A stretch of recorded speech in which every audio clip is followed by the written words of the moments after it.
nakita ako na magandang dito sa may anong bundok. May magandang kami sa may bahay. Tignan mo bagong-bago. O diba? Sobrang bago. O tignan mo may TV kami malaki. Sobrang laki dito. Pati may isa pang TV dito. O tignan mo yung isa.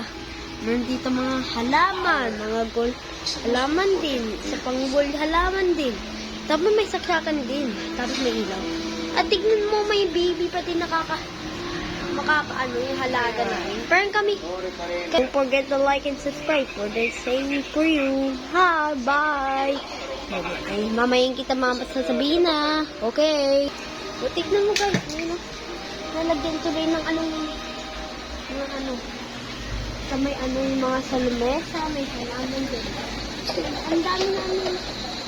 Ang dami namin pinahalaman ng nanay ko, pati may isda.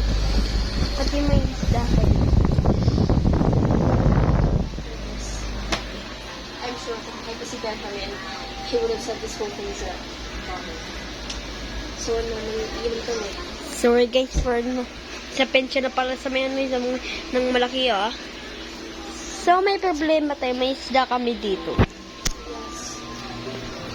Ito po yung isda rin, tapos may sila. Ito si betta fish, tapos may goldfish. Yan talaga yung mga goldfish.